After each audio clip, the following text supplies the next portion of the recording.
यहाँ पे उसका करना चाहूँगा आप सबके बीच। और मुझे पता है मेरे पास फ़ोन भी आते हैं कईयों के, आपके सोनीपत ज़िले से भी और कहीं से भी, सब जगह ये समस्याएँ हैं। साथियों, हरियाणा में ये था कि हर 5 किलोमीटर पे बोली बदलती है, पानी बदलता है, लेकिन अपनी जात का नाम भी बदलता है भैया।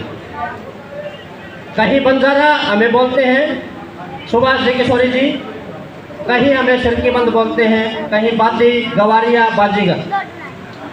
आप सबने सुना है, कुछ बुजुर्ग मेरे गर्दन हिला रहे हैं, उनकी हामी मेरे तक पहुँच रही है, मैं समझ रहा हूँ। तो मैंने जैसे इसमें कुछ हमारी उपजातियाँ हैं, इसमें कोई दो राय नहीं कि ये बंजारा समाज की ही उपजातियाँ हैं। इसमें कोई क्वेश्चन मार्क किसी के दिमाग में नहीं रहना चाहिए कि कोई ये बन रहा है, कोई वो बन रहा है। सारी बंजारा समाज की ही उपजातियाँ हैं, इस बात को क्लियर आप समझें। लेकिन समस्या क्या है कि इसमें से कुछ जो हमारी उपजातियाँ हैं वो एससी कैटेगरी में हैं, और कुछ एक दो हैं जैसे बंजारा है और ये है जो बीसी में है। तो ये समस्या हम करीब 20-25 साल से भिवानी जिले में सेविकाई करते थे श्री जिले सिंह जी प्रधान। उनके समय काल से भिवानी जिला इसके लिए लड़ रहा है, कानूनी रूप से भी, सामाजिक रूप से भी, सरकारी रूप से भी। तो ये विशेष मांग डलवाई गई थी कि इन सारी जातियों को एक क्रमबद्ध कर दिया जाए और एससी या हो सके तो हरियाणा में एससी में इनको डलवाया जाए। तो पहली मांग ये थी। मैं धन्यवाद मंच से करना चाहूँगा श्री जसमेर जी को, इन्होंने मांग प्रबुद्ध रूप से उसमें डाली मांग पत्र में। दूसरी, जसमेर जी प्रभारी जी, आप विशेष ध्यान दें, आप हमेशा ध्यान देते हैं हमारी बातों पे, धन्यवाद, इस पर भी ध्यान दें।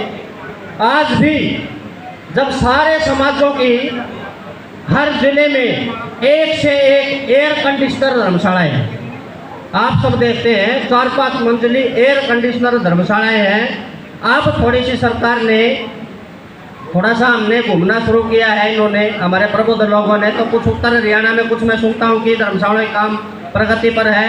लेकिन किशोरी लाल जी अध्यक्ष साहब आपके संज्ञान में पहले भी ला चुके हैं, आप फिर से ला रहे हैं।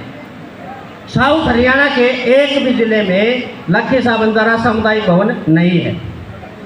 इसमें अध्यक्ष जी भिवानी जिला, पहले दादरी भिवानी एक होता था, अब दादरी अलग हो गया है। लेकिन मैं आपको बता दूं, एक समय था जब भिवानी, हरियाणा की राजनीति भिवानी से चलती थी। ये बुजुर्ग लोग हैं, इनको पता है हरियाणा की राजनीति भिवानी से चलती थी। तो मैं आपको बता दूं, बंजारा समाज भी हर जिले से ज़्यादा भिवानी में निवास करता है, सबसे ज़्यादा संख्या में। भिवानी बंजारा समाज का एपी सेंटर है। तो कम से कम साउथ हरियाणा में भिवानी या तो और जिलों में आप निवेदन विशेष मेरा पहुँचाएँ सरकार तक, क्योंकि आप समक्ष रहते हैं सरकार के प्रभारी जी कि एक लखीसा बंजारा सामुदायिक भवन के लिए हमें ज़मीन और उस पर जो है बनाने के लिए हमें राशि आवंटित की जाए जल्द से जल्द। दूसरा, एक समस्या पिछले कुछ समय से मैं देख रहा हूँ, कुछ सालों से मैं नोटिस कर रहा हूँ समस्या को, आपको ज़्यादा उसको महसूस कर रहा हूँ भाइयों, और मैं बताऊँगा तो आप भी। समाज सेवा में सेविकाई का महत्व है कि हम समाज सेवा करते समय कितना वो रखते हैं। आज मैं देखता हूँ कि कुछ हमारे गणमान्य लोग हैं, उनमें समाज सेवा के नाम पर चौधर की जंग चल रही है।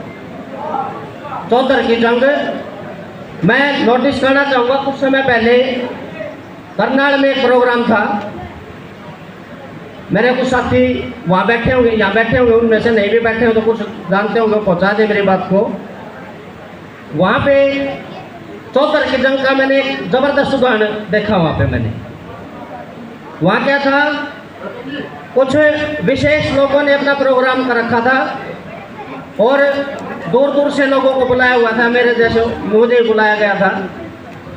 अपने अपने लोगों को बुलवा लिया भाई 2 तारीख को, फिर वो थोड़ी सी अगर उनमें हुई तो वो उसको माला डाल रहा है, वो उसको माला डाल रहा है, मतलब चौधर के लिए भाग रहे हैं सारे।